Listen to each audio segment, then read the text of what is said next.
This is Ola coming to you live from my Empire Pro studios. On this episode, we're talking about what is reverse wholesaling, reverse real estate wholesaling, or reverse wholesaling real estate. That's what we're going to be talking about today. I'm going to share that with you really quickly, and then we're going to go to do some live Q&A sessions. So let's have some fun. If you're brand new here, make sure you click subscribe on this channel, and make sure you subscribe to this channel. Make sure you click the bell right next to the notification, the bell right next to the subscribe button to get notified anytime I come online or I basically put up new videos, which we do consistently. Speaking of new videos, we have over 600 videos on this channel on the topic of wholesaling and real estate investing. Make sure you watch more videos. You can leverage a lot of these videos there are tips in these videos that can save you thousands of dollars and thousands of hours in time, so you don't waste time on the wrong things. All right, such as driving for dollars and knocking on doors. All right, so this is the book right here. Again, if you're brand new here, make sure you go grab this book, Smart Real Estate Wholesaling, and you can find it at smartrealestatewholesaling.com. That's where you want to go. And also on that same page, you can access my second book, which is Real Estate Money Secrets, which is my fresh book, 200 pages book that will teach you everything you need to learn about real estate investing. And then basically everything else is from an execution standpoint. But I'm here to help you get through that. We're going to talk about it. We're going to talk about reverse wholesaling. We're also going to talk about something that I see that's flying around. Everybody's talking about building a cash buyer list, that you should start with that and start with the cash buyers list. And I want to share with you why that is a horrible advice. Okay, it's a completely terrible advice, except on one condition, and I want to talk about that here today. All right, so the other thing I wanted to share with you is reverse wholesaling real estate. Okay, so basically, there are two major part of wholesaling real estate.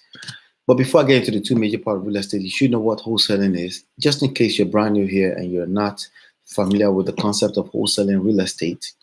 The idea is to simply find deeply discounted property, put them under contract, and then sell the contract. Now, there are multiple ways of selling that contract, but basically selling the contract, you can sell the contract for a fee. Okay, so there's a property worth $100,000. You have it under contract for $50,000. Now it makes sense why you will lock it under contract, right? Because it's priced lower than what is actually worth in today's market into 6 months ago. Okay, and then you basically, that contract, you can sell it to other people for a small fee like $10,000, maybe 20, maybe 30, maybe $82,000, which is the highest I've ever done.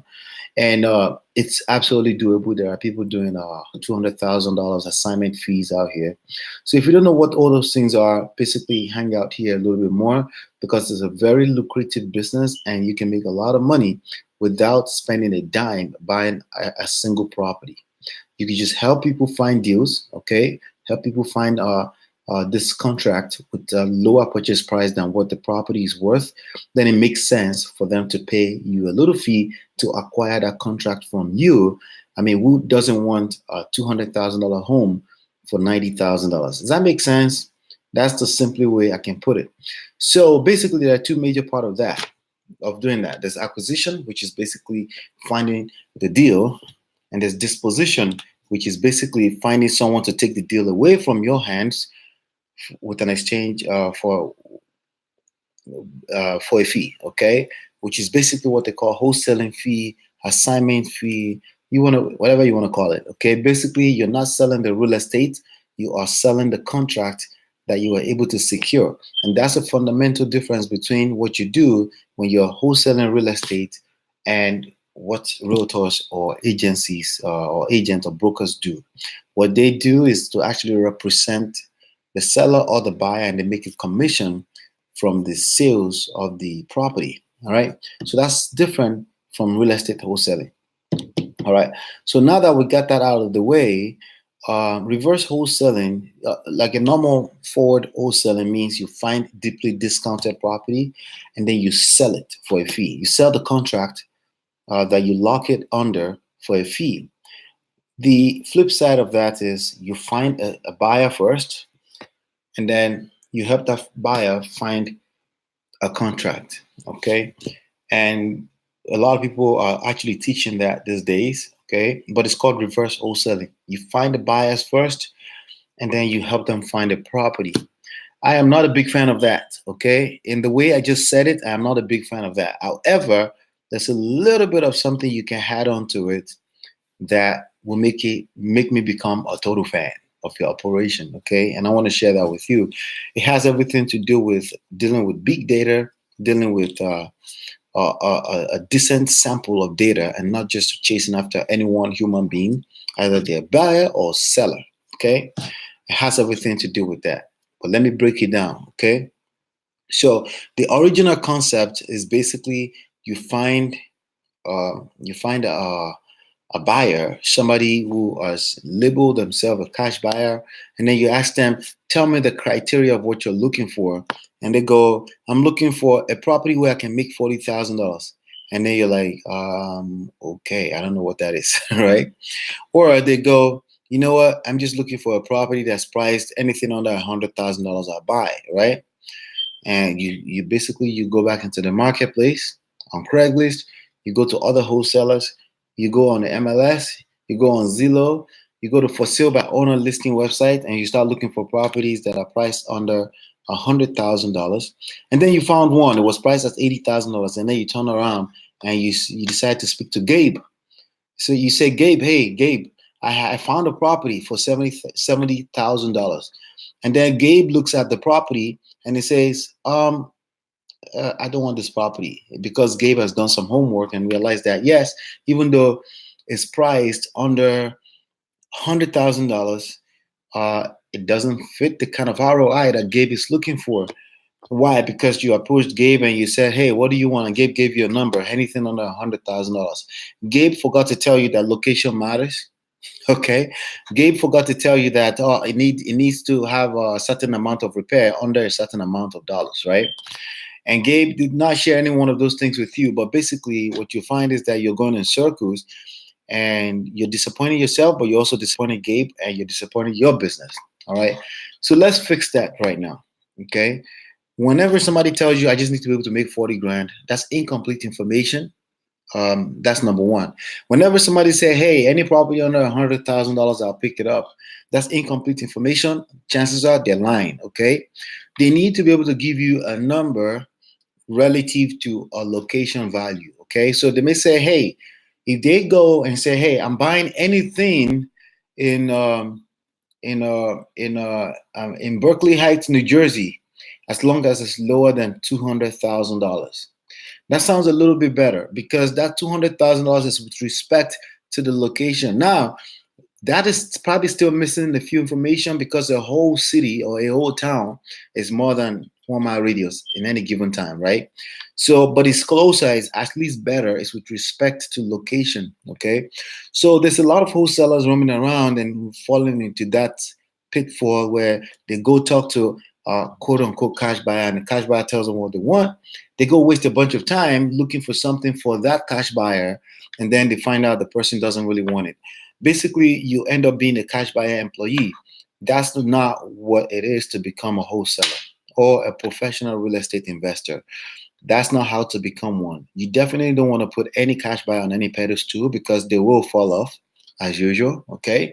So if you're going to do anything at all, you need to understand what a larger spectrum, excuse me, a bigger spectrum of buyers, what they want in a particular area. You need to understand what that is.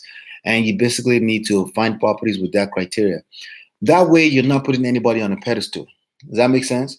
You need to find out what investors are buying in that area. And you can find that out simply by pulling all the cash transaction in that area in the past 1 year, you can pull that and you can see how much all of them paid for a property, and you can do a little bit more analysis on what the areas and the in the town, what they're worth, right? Without dealing with any human being, without putting any human being on the pedestal. Of course, you always want to treat people with respect, but if you look at the data is saying, hey, everyone is buying something under $50,000 in this area, and then somebody says no, it needs to be under $20,000. Do you think they can potentially tell you that? Yes, they can tell you that. Okay, why? Because they're hoping that you'll go perform a magic, and they're probably delusional themselves. But they want to waste your time because you're basically wasting their time. Okay, and you can't blame them for that because you're asking them somewhat of a silly question. I don't believe that there's such a thing as a silly question, but to these folks, there's such a thing as silly question because again, you go to them to ask them this random question. Hey, what are you looking for exactly? What kind of criteria property are you looking for? You can find out that information without talking to them, and you can find out more of a true data because it's all recorded at the city. You can pull up the list of all the cash buy, not all the cash buy, all the cash transactions in the last certain period of time, and you can look at it and you can basically analyze that data and see what people are paying for properties in that area, and then you can use that information to determine what you should be putting a house under contract for in that area. That's a better that's a better way of doing reverse wholesaling. It's reverse wholesaling on steroids because you're moving at laser at the speed of light. Okay, at the laser speed, you can get to so much data really quickly like that, right in front of your computer, kind of like you're watching me right on your phone, without talking to people that don't really care to give you the right information, or maybe because they have their own blind spot and they're delusional about what the value of the area is. I cannot tell you how many cash buyers are out here and they don't really know the true value of a neighborhood because they get comfortable too. And they're looking at the neighborhood with the eyes of 2 years ago, and yet the neighborhood is actually increasing in value, but you end up looking for all this deal. Maybe you found a killer deal and you give it to this one investor, and you could have found another buyer who actually pay you more because the property is worth more today, but because you take the time to collect more data and show the property, as in like market the property to a lot more people, you make a lot more money, you serve more people, and you obviously you have a lot more money to put back into marketing. Now we're talking reverse wholesaling on steroids. Okay, data collection. Stick with data collection. It's a whole chapter 3 in Smart Real Estate Wholesaling. You can go grab it at smartrealestatewholesaling.com. All right, and the audiobook is free if you're going to become an Audible, take the Audible trial, free trial. Okay. So that being said, there's another method to reverse wholesaling on steroids that I want to share with you. So look at this book closely. Okay, it's called Real Estate Money Secrets. Okay, and basically it covers it's not basics, but the different exit strategies from and why people should buy real estate from a money standpoint, from profitability standpoint. That's what this book covers, and it's about 16 chapters. Okay, and anybody who's interested in fix and flip, they need to pick up this book because this is going to be a guide, a lifetime career guide for them. Okay, Real Estate Money Secrets. Now, what do I do? How does this book turn to reverse wholesaling? Okay, this book can turn to reverse wholesaling because basically I can build a buyers list by giving away this book. Okay, by simply giving this book away, I can build a buyers list. Okay, and by doing so, I can simply say, because it says insider secrets to real estate investing and building a real estate empire from scratch, like a pro, right? I can simply say something like, hey, before you fix and flip another property, before you buy another property, you need access to this book, right? So basically by doing so, I can give away this book, not free, but very minimal. You could give away the Kindle $7, you could give away $17. You could write your own book, you could write your own report, and something like that. You could go ahead and interview people that are actively fixing and flipping in your neighborhood. You can ask them, what's the top 3 mistakes you think people make when they're fixing and flipping? And they could give you that. You take some notes, you put that into a PDF report, and you give that away in exchange for people's contact information using social media ads, something like Facebook ads, something like Google ads. And by doing so, when they go to that page, you can see me doing the same thing here, right? because I practice what I preach, okay, and it works, okay. That's why I told you, go get Smart Real Estate Wholesaling at smartrealestateWholesaling.com. But you are a wholesaler, so it's a little bit different. But you can build a bias list that way by targeting people that are already following platforms like Fortune Builder, people that are following platforms like Run the Grand, people that are following real estate investing as an interest on Facebook. Facebook allows you to market to those people for $5 per day, okay? And you can advertise to those people, and you advertise a simple page that gives away this book, right? Or your report. It could be a 5 pages report. It could be anything. It could be a book like this. It could be an audio book. You give that away. When they enter their email address, now you have a bias list. You could turn around and send an email to that bias list after you built it for a while. And you could say, hey, let me know what you're looking for. So more like collecting data, more like taking a poll, as opposed to dealing with one human being at any one given time, which is a complete waste of your time in business. You have a higher chance of failing, period. That's all, okay? But it doesn't mean you can't win. It just means you have a higher chance of failing, okay? So you can collect that information and say, hey, let me know what you're looking for. Or you could even collect, you could put together a little quick quiz and say, hey, take an assessment, let me know what you're looking for, or anything like that. Or you could tell them, listen, you can book a time with me and talk to me, and I want to talk to you and help you find your next deal, because I'm coming across some deals, and I think, and you could do like that on a mass scale, on a scalable scale, as opposed to dealing with only one human being at a time. But here's the most important part about all that, right? You're building a bias list. More importantly, you're building a bias network, because not everyone that get on your list will be ready to buy now, but they may have access to other people that are ready to buy. They may be agents, they may be title companies, it could be any one of the above. And basically, by doing so, you're building your bias list. Okay, I'm going to give you one more tip before I move on to some Q&A here. You could visit your local meetups, the largest ones, okay, and just collect not credit cards. Don't collect credit cards. Collect business cards and then add them to your list. Okay, just say, hey, can I have your business card? Okay. Most people are open to giving their business cards. Okay, so the mistake that most people make is that they go to all those meetups to give away business cards. That's a low income generating activity. Okay, the high income generating activity with respect to business cards is to collect them and add them to your list. Okay, add them to your list, because those people, they're in the meetup, chances are they know someone who knows someone who's going to buy a house at some moment, at any point in time, and you can start building your own list that way. Okay, here's a quick tip I want to give you. Most people, they do the same thing, right? And then most people generate no results. So most people that go to Miro, guess what they do? They're looking to give away a business card. Well, the top producers don't mind collecting business cards. And if you notice, the top producers generally don't carry business cards. Many of them don't, and they'll tell you, hey, just reach out to me, right? They didn't just send me an email, right? Because honestly, they are thinking ahead of you. You should now start thinking ahead of other people. Okay, start collecting business cards, because you're going to add them to your bias list. That relationship that you're setting up in that moment in time that you're building will turn out to become a money maker for you. That's the idea. Okay, you get to build your network, your bias network, of course, your network. By doing so and learning how to work that network, you can build your own net worth. Are we making sense? All right. So that's reverse wholesaling on steroid right there. Don't do it on a one-on-one basis. Again, you want to spend 100 minutes with one person, or you rather spend 1 minute with 100 people. The latter always win. Okay, you need to learn how to put a marketing system in place where you're dealing with 100 people in any given minute. That's the better way. You can move faster. Then you put time. That's how you time hack, as opposed to you spending 100 minutes with one person that very most likely are not going to do business with you anyway, and you just wasted 100 minutes. That's something you should keep at the back of your mind as we continue to do this. So if I said anything, first of all, shout out to people that just gave me thumbs up. Thank you so much. I appreciate you. Please, before you leave, make sure you give the video or the live session a thumbs up, so we can spread the word a little bit more. So let's answer some questions today.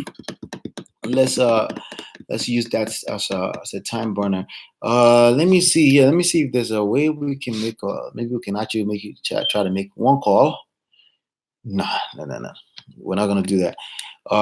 If you want to watch live code calls and stuff like that, go ahead. Just type in live code call Ola on YouTube. You'll see a ton of live code call of me securing contracts, and all those things are live on there right now. So let's just focus on doing some Q&A so we can get you up to speed with your business. Okay. If you want the personal coaching with me, by the way, go ahead and again download the book smartrealestatewholesaling.com, and that will give you access to everything. Okay, you'll get an email from me with my contact information as well, and then we can take it from there. Okay, all right. So let's see here. Rob will be calling me at 5 p.m. Okay, no problem. Okay, no problem. All right. All right, so somebody sent me a message here. Please tell me what you have. I need houses. All right, so that's basically people who think you have time to waste. You don't have to respond to anything like that ever. The only thing you should be responding to is somebody who says, hey, I found this property on your list. Can I send you a POF so I can get in? That's the kind of conversation you should be having. A lot of people are they just like, I need houses sounds like somebody that's not marketing on their own, and they're busy wasting time, So just keep that in mind if you ever send me that kind of message, and you know why I don't respond. I have limited time, just like everybody else. All right, so Powder Spring, Georgia has nothing better to do than to have 6 police officers for one bandit sign. They had a guy call like he was a fake seller and told me that he wanted to sell because he wanted to move, and his name wasn't the name on record. So he had red flags in my head. That's not necessarily true. People can call you and they're not the owner on record. They may just have access information to someone who is on a sick bed or somebody who knows somebody, or you just never know. So that's not necessarily true either. But let's keep going. He wanted to move and his name wasn't on the name of record. So that's not necessarily a red flag. If someone calls you and their name is not on record, you can simply ask, what's your relationship with the owner of record? And you'll be surprised a lot of times, they have access to that person. Okay. So owner of record doesn't mean anything for those of you that are investigative journalists instead of real estate, instead of creating real estate deals. Okay. But I left one of my properties to meet an officer doing a sting operation for a bandit sign. Not good. Shake my head. These people are jokes. My God, you should have heard the way he talked to me. Shake my head. They have nothing better to do at all. All right, so here's the deal. If you don't know what bandit signs are, you know those signs on your city that says we buy houses on the poles? I completely discourage you ever having to engage in such marketing strategy. Okay. And here's why. All right. Let me see here. All right. I'm going to answer you in a second, Jose. Okay. I completely discourage bandit signs. I discourage knocking on doors. I discourage driving for dollars. Okay. Driving for dollars because it's the worst way for you to, it's one of the worst way for you to ever invest your time in this business. There are better ways to invest your time.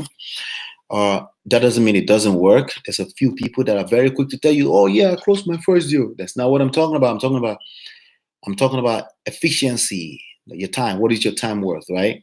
The same thing on knocking on, the same reason for knocking on doors. But as a matter of fact, I believe knocking on doors will work probably better than driving for dollars. But the key word is probably, because I will never engage in such marketing activities that involve the worst use of my time. Okay.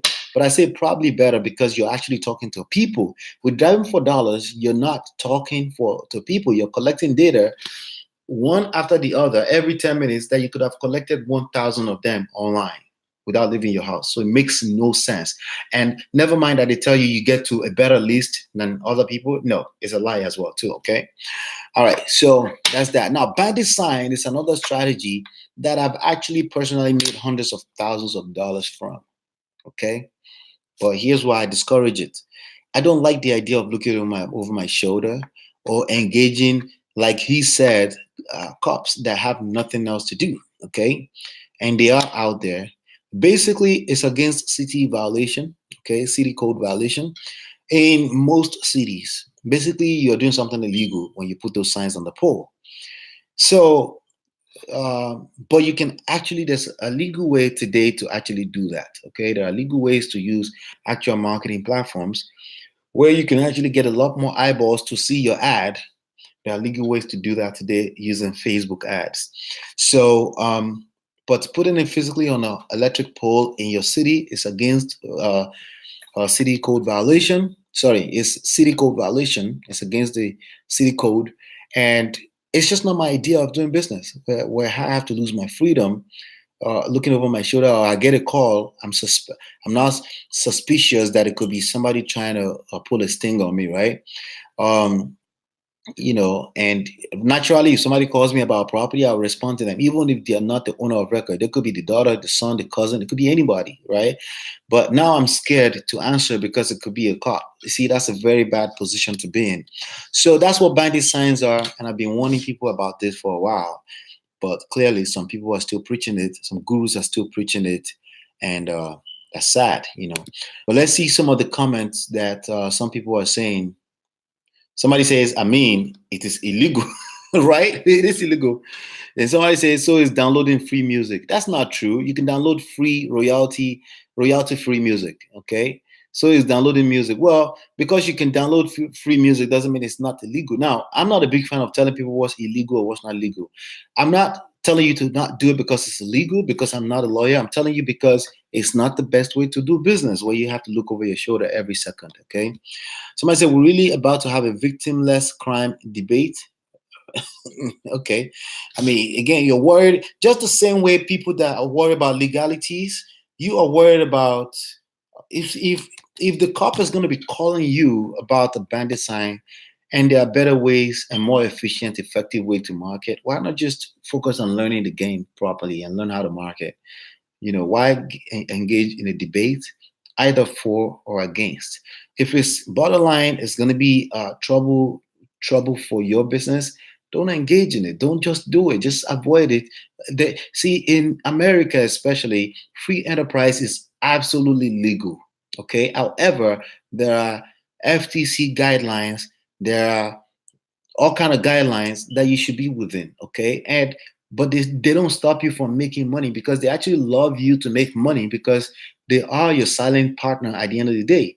But if anything is going to feel funny, or just avoid it, because marketing is always, like, for example, direct mailing is always going to be around.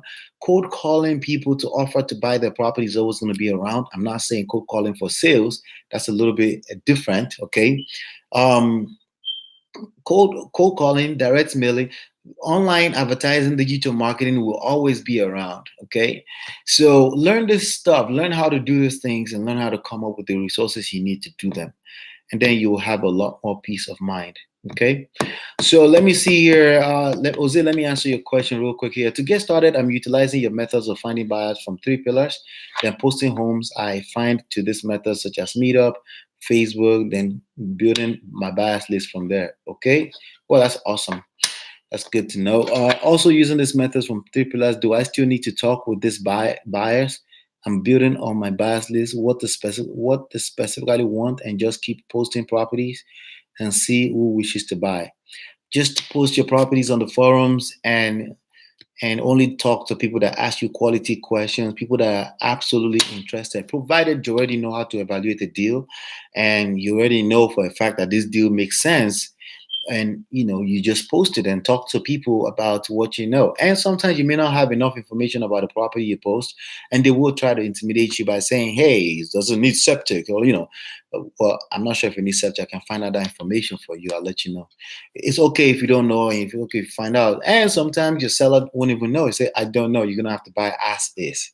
And the key to being able to do that is because you have more than enough data and stuff in your pipeline, and you can keep going. And plus, you learn along the way. They may even say something disrespectful. You can actually learn from it, and you can use that to adjust along the way. Just don't tolerate disrespect in your face. You have to dismiss disrespectful people as fast as humanly possible. Okay.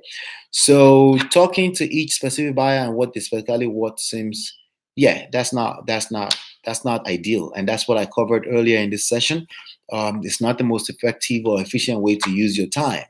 Let them look at the property. If it's what they want, they'll tell you. If it's not, they'll also simply not respond anymore. If you see that nobody's responding to your property after a while, you posted on the forums on Meetup, and nobody actually says, "Hey, can I have more information?" Then it's probably just a bad deal, and you just learned something new. That's all. All right. So let's see here. By the way, the last time I was threatened by Linden here in New Jersey, I was threatened by a police. I don't know if it was a police or a code city inspector. Said, "Hey, pull this down before dawn, or you get a $1,500 ticket." Okay. Again, that's not my idea of fun business. Okay. You're welcome, dear Jose. That's not my idea of fun business. So I'm not. Again, I don't advise you to do that. There are marketing, uh, cold call, Facebook marketing, direct mailing. Okay, you have to pick one of those three things. Okay, you can also depends on your state. For the most part, another method is also text messaging. Okay, you can do bulk text messaging. RVM is still legal in a lot of states. I'm not really a big fan of RVM because of the fact that it's circumventing the phone actually ringing. Again, gimmicky things like that tend to bring trouble eventually. I like to deal with evergreen forms of marketing. So that makes it four, right? And that makes it four that I can teach you, okay? Basically, but of course, you can learn it too through the School of Hard Knocks. But basically, I said Facebook marketing, but you can just call that PPC marketing, pay-per-click marketing, direct mailing, okay, cold calling, text messages, okay. Everybody reads their text message. So if they are any interested in your property, then you. But obviously, before you do some of this marketing, you need data, okay. Different conversation for another day, right there. But I just shared some few tips right there for you, okay. All these resources wasted to just give you a ticket for a sign. They spend more money than whatever we're charging. Again, those are details you shouldn't really worry about. You should be more concerned about how to do your business in a way that you don't get bothered by any kind of law enforcement. Okay, the argument is not worth it. Like argument definitely doesn't help anybody. Especially when you're arguing with law enforcement, it's not worth it. I guarantee you, it's not worth it. Okay, somebody say, yeah, it is illegal, but shouldn't they have real crimes to police instead using resources to catch a person? Putting up cardboard, shake my head. Cardboard, they never have anything to do with their time. We're just trying to make a future for ourselves. Well, it's just too many people trying to make a future by not learning how to do it properly. And I'm warning you right now against that. There's so many people coming into wholesaling, especially real estate wholesaling. You must do something to stand out. I covered that heavily in the book. You must stand out from the crowd. Okay, if everyone else is doing it for free, guess what? You're not standing out because there's no barrier. You need to do things like a professional. And I keep saying that you're just going to end up in the bottom. Okay, like everybody else. If you keep doing that. Always use the Google Voice number and a bandit sign so they can't track you. Well, if someone can't call you for a lead, like a seller, then they can't track you. What's the point of the marketing? Does that make any sense? So always, boy, you could put multiple numbers and see if they're interested or anything like that. Well, if you're doing the right marketing, you should be responding back to people right away if they say they have a house for sale, because they could call somebody else, right? But how are you going to do that? Somebody says keep trace the number using an app like being verified to make sure the number that called you matches the names of the owners of the property. That's again another dumb thing that I've heard. Okay, keep tracing a number just to make sure that the person that called you. So you're gonna skip trace every time somebody calls you like a lead. Does that make sense? I guess it does to these people. They're giving again. You have too many gurus and gurus giving tips, right? But I guess it makes sense to them. And somebody say always use your gut instinct, and that's step 1, 2, and 3. 3 tips on how to avoid getting a ticket from a cop if you use bandit signs. Oh man, Jesus Christ. Always use your gut instinct. If the call doesn't seem legit, never go on the app, on the appointment. All right. First of all, I don't go on appointments unless I have a property under contract. Yes, I'll teach you how to do that too. Okay, that's easy if you're dealing with tons of data. Okay, so let's keep that in mind. It must be really safe in that area if the cops have this kind of time on their hands. Not necessarily true. I also got a call. Actually, got a city truck followed us while we're trying to hang signs some years back in Newark, New Jersey. And there's a lot of crime in Newark, New Jersey, if you've ever heard of that before. So, no, it's not necessarily true. The key thing here is to avoid that strategy and learn how to market. That's the key thing, okay? It must be really safe in that. Okay, well, let's see. I got sued by the city of Houston for my signs when I first started. Just some stories right there. Sometimes when I say it, it just seems like I'm just, but hey, that's it right there. Person says, how did you deal with it? How do you deal with the lawsuit from a city? You go address it, you pay a fine, that's all. But who wants to be paying fines, right? Laugh my ass out. Next time, get a little charity before showing up and just keep writing. They don't know what you're driving. Well, another tip from another guru wannabe, right? Then, like you're a criminal. LOL, that's cob. Let's see. Rule of thumb: the better the zip code, the more likely the cop are to take care of civil issues. They want to keep their high pay. Exactly. That's actually very true. But still, avoid the strategy. So don't go, hey, pick a city, pick a zip code to put. Don't do that. Just avoid that. Spend your time, your resources, your money on learning how to market properly. Okay. A whole effing sting operation. Think about it. This shit was planned. Officers were assigned to this by a captain and some ish. They had a effing meeting, devised a strike. Well, like you said, they're jobless, right? What does that have to do with the right strategy for your business? Nothing, basically. Okay. If anything, we're learning some lesson here, right? Bro, you gotta ask them questions like you asked seller before you ever go over there. I'm sure they wouldn't have answered all the questions we ask sellers. Well, again, when you have a wholesaler who is desperate for their first deal, they may not ask the right question or ask the right way or collect the right answers, and they will go on an appointment. So that's kind of true there, but either way, they have access to all the information they can basically give you. If they, quote unquote, set up a sting operation this way, there's a good chance they will have the answers that you're looking for on the phone. All they have to say, hey, I'm desperate, I need to sell this property now. No, really, I just need to get rid of it. If you can come down right here, I have another person coming right now. And then you go there, you rush down there because you have no other options. Let's see. All right, so let's see if we can go to another one here. Somebody says, once you start calling people, even if you know what to say and mess up, it's like, sheesh, I have to keep calling. I gotta find someone now or find more leads to call. Question though, if a number calls back and asks if you were calling about a property earlier, what to do if you don't exactly remember the property named? That's a good question. I don't pick up the phone from a first call, okay? I let them leave a message. If you've ever called my line, it's to say, hey, leave me your property address. And if you're calling about a property, or leave me some detailed information and I'll call you back. If I don't know the number of the person that's calling me, I generally don't pick up, because when people are calling you, okay, my phone is generally on vibrate, silent, so I call people back for the most part. If you leave me a text message, I'll get back to your text message within an hour. Usually, I guarantee my students 24 hours, but I get back within an hour. The reason why I do that is because when people are calling you, generally they have their own personal agenda, and that agenda is not necessarily in your favor for the most part. Okay, they want something. That doesn't mean you can use it as an opportunity to serve. You should, in fact, use it as an opportunity to serve, but you should have proper, adequate time to process why they're calling as well too, so you can call back with the best service you can give them. That's the way I look at it. I want to give you the best answer I can give you, so I want you to leave a message for us or send me a text message so I can process it, and that way we can both save each other's time. When you get on the phone with people and you didn't expect a call, you will end up with this kind of questions. What do you say to them?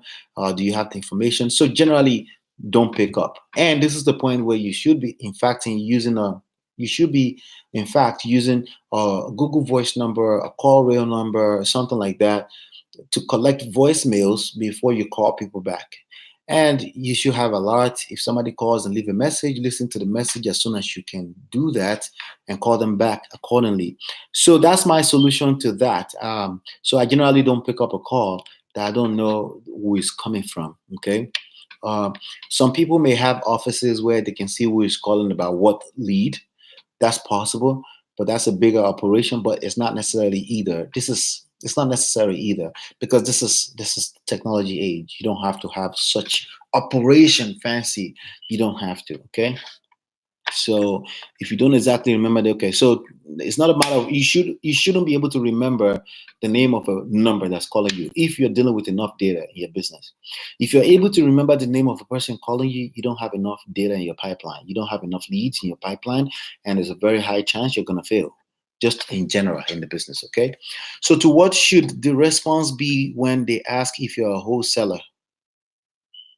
Or if somebody is asking if you're a wholesaler and they're calling about a property, uh ask them, what do you mean? All right, just say, what do you mean?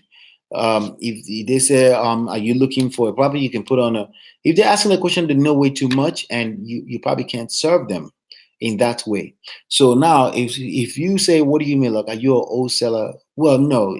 My answer usually, if I say, what do you mean, and I answer that question by saying, what do you mean? They usually tell me a little bit more about what wholesaling means and stuff like that.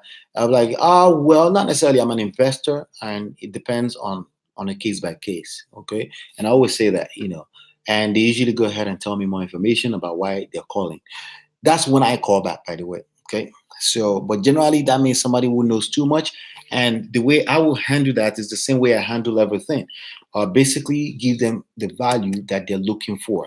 So, basically, I will focus on how may I help you. I will focus on how can I help you. And I'll focus on, no, not necessarily. I do everything real estate. How may I help you?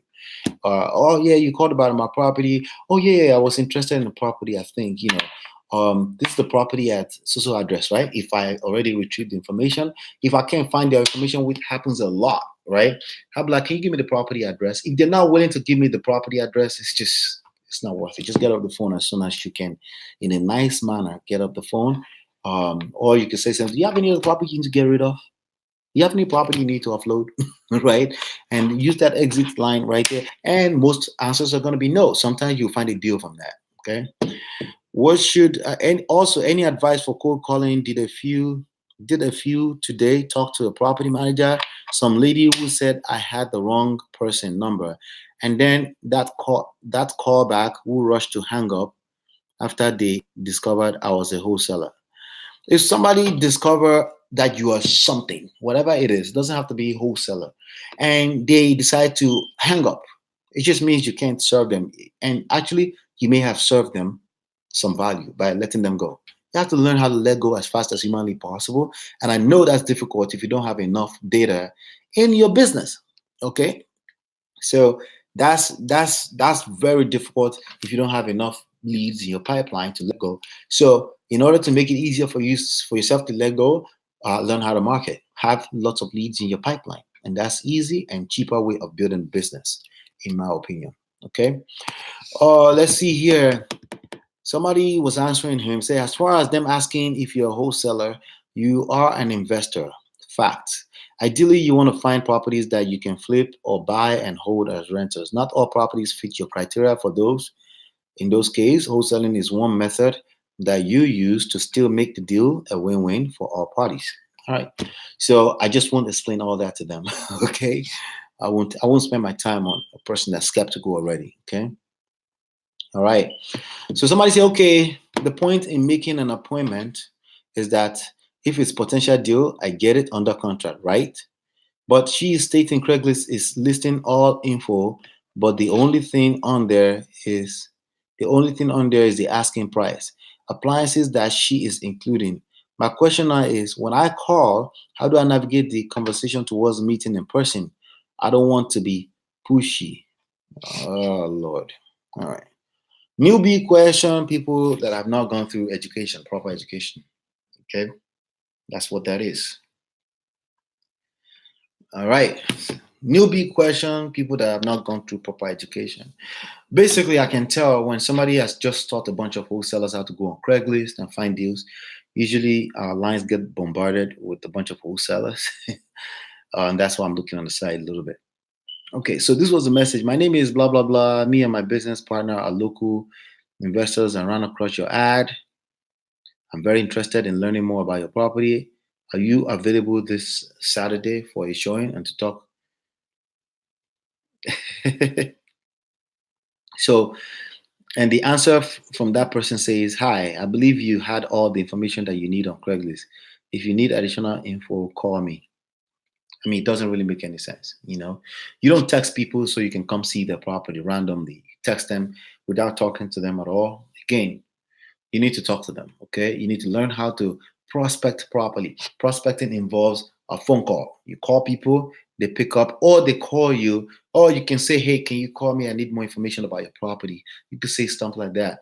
uh, if I post one of my properties on Craigslist, I usually say text this number. And if you don't, and I say text this number with a image watermark, because there are people that have scrapers that are scraping text numbers off of Craigslist and they mass calling people. So I want to avoid those people. That's a tip I'm sharing with you if you're a wholesaler and you're posting stuff on Craigslist, to avoid other wholesalers bombarding you with questions without having the proper resources in place to actually dispose a deal. It becomes a time waster for everyone, you know. So you can understand why someone would say, "Call me," right? You need to call them. They need to feel on your voice and see if you're in fact interested. But if you get this kind of answer anyway, I believe you had all the information you need on Craigslist. They're not motivated. You shouldn't waste your time. Okay, they're not motivated, but you made a mistake too. Don't just text people and try to go to the property from the text message. No, you should have a conversation on the phone, because people will do business with people they feel like they know, like, and trust. KLT. They have to feel like they know you, like you, and trust you. How are you going to do that if they haven't felt on your emotions by way of your voice, or at least be able to see who you are on your face or something like that? These are ways of us. These are ways that we're able to express emotions. People do business 85% because of emotions. Okay, they buy into your service, whatever you have to offer. 85% because of emotion. Uh, the rest of the time, some people are analytical and but they're negligible, basically. Okay, all right. So let's keep that in mind. Let's see. All right. Let's see if we can grab another question here. When cold calling, should you follow up with the people that say "don't ever call again"? That's a good question. All right. By the way, business is the same thing as relationship. Okay. Let's see here.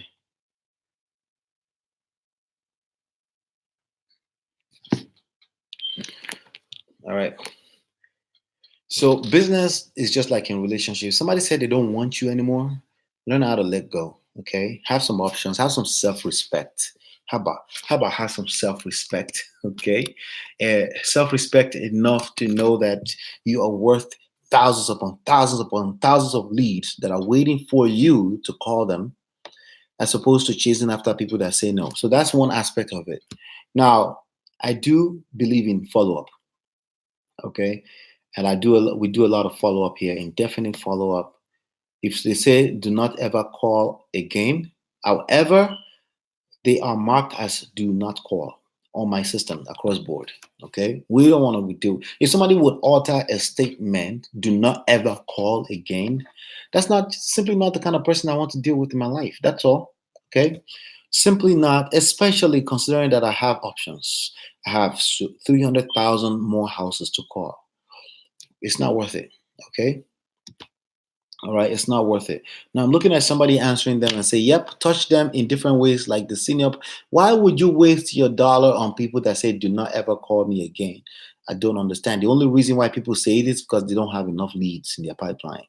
You need enough leads in your pipeline to be worried about trying to convert someone that's most likely never going to convert for you into the sales. Okay. So the answer is no. You block them. As a matter of fact, you block them for life. Okay. If they really mean business and they need you, they will find you from other forms of marketing, but not deliberately marketing to them, wasting your marketing dollars or time or resources marketing to them. Don't do that. Okay. All right. So let's see if we can get some more here. Okay. So somebody says, this morning I cold called the owner and he said he's willing to sell because he's moving out of town in a couple of weeks. He wants 180K. But when I pull the comps, the ARV is 141K. Ha ha. ARV stands for after rehab or after repair value. Okay. He owes $4,000 in taxes and he said it needs about $20,000 in repair. So that makes how much? He owes $4,000, needs $20,000 repair. That's 24 plus the 180 that he wants. So we need 200 and what? We need $204,000 to buy this property that's only worth 141K. It's no mortgage on the property. Well, you might as well just have mortgage on the property, right? I'm going to look at the property later on today, and I was wondering what y'all think I should offer him. I think about 55 to 60. If somebody is asking me for 180K on the property that's worth 141, and we're already negative $64,000, I'm not gonna go see the property. It's not worth it, guys. You could spend your time on reaching out to additional data, marketing to additional data. Keep that in mind, guys. Keep that in mind. You gotta protect your time. You gotta have self-respect for your own business. Okay? You got to have self-respect for your own business. Keep that in mind, okay? Somebody said best skip tracing service. We do offer skip tracing for as low as 7 cents in the back office of our system here, 3pillarsystem.com. We do offer skip tracing for as low as 7 cents, but you have to be a member, obviously.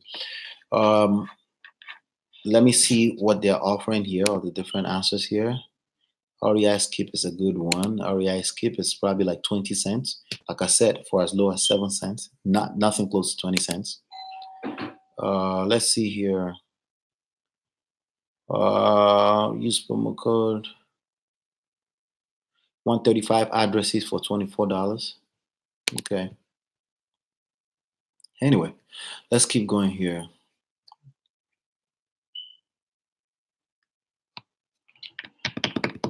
Okay. I had an appointment to see a house this Saturday. I also found a buyer who will buy in this specific area. I have pictures of the property from Zillow. Should I send them to the buyer or wait until the home is under contract? Because I feel you can just go straight to the source and cut me out. Fear. By the way, you attract what you fear the most. Okay. I'm sorry for so many questions. I'm just tired of reading. It's time to start taking action now. Well, asking questions is not part of taking action, okay? But you should ask questions, but make sure you're asking educated questions, meaning you have been educated and you have questions that are educated from what you've learned. If you're asking this question right here, there's a very good chance you haven't gone through any kind of education in an organized setting. And that's probably why you're asking those questions. And most of the answers you're going to get are going to be from people who have not had any experience in closing deals as well. Just people that are busy leaving comments on YouTube videos, leaving comments in Facebook groups, people that are busy posting a comment all over the internet will give you answers. And usually those people they can't help you, All right. So, but to answer the question straight up, since we're here doing Q&A, you should always only market properties you have under contract. Okay, and if you happen to want to market a property as a JV, make sure you're dealing with a person that's direct to seller, meaning they have it directly under contract. And stop and avoid all chains of about 50 people trying to market the same property unless they are all on the same team. Okay, so avoid that. So absolutely, you must have it under contract. If investors can circumvent it and steal deals from you, yes, they will. All right, it's happened to me before. or at least I suspected it happened. Okay, but I generally don't worry about that, because if I start worrying about that, that fear, I will attract exactly that kind of energy in my brain. I will feel like every time something like that happens, somebody stole a deal from me, and that will consume my energy, and that would take away energy I could be spending on marketing for more deals. So, in general, yes, you should secure your bag. Okay, yes, you should. But in general, too, don't walk around with the fear that somebody is trying to get you all the time. It's just a bad energy to carry around. All right. So keep that in mind. Somebody says you cannot and should not send any info on the property to any buyer unless and until you have the property in question under contract. And it has nothing to do with whether or not he can go straight to the source and cut you out. That's a good answer, actually. Um, it has everything to do with you not brokering real estate without a license. Good. Exactly. See, look at that. That's a good point, actually. Because if you're marketing a house that you don't have under contract personally, you're acting as a licensed agent, even though I don't worry about legalities again, usually, but that's just the technical reality of that matter. Okay. Run your comps on the property, get the ARV, determine what you want as an assignment fee, plug in all that info into the usual formula. Okay, all right. We have somebody acting as a guru here. But that's a really good answer. Have something under contract first. If you don't and you start marketing the property, you're operating as an agent. But if you're an agent, you're doing it legally. So again, that answer is assuming that the person is not a licensed agent. But the key thing there is that have it under contract, protect, secure the bag. Okay, even if you're an agent, you want to have a listing contract in place of some sort before you spend your time marketing the property. Uh, Spend your time marketing the properties you have under control. Okay. Um,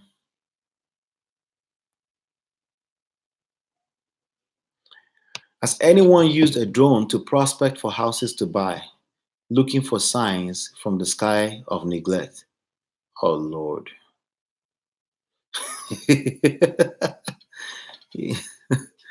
Oh Lord.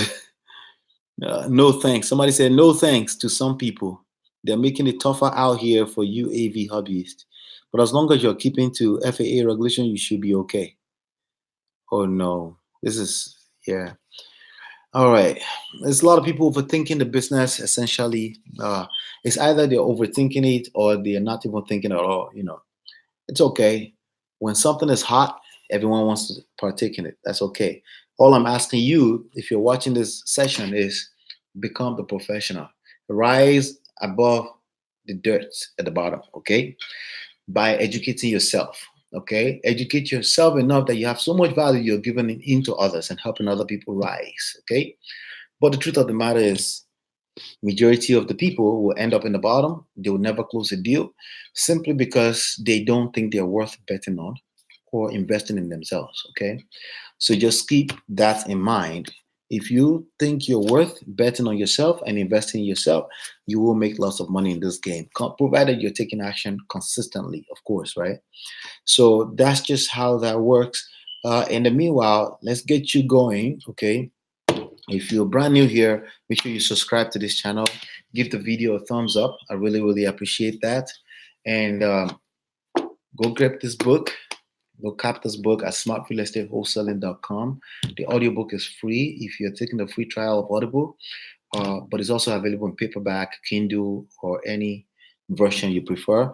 But also at the same page, smartrealestatewholesaling.com, I have my second book up there, Real Estate Money Secret. You can also get that as well. Okay.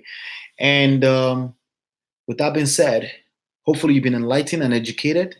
I will see you on the next one. Peace.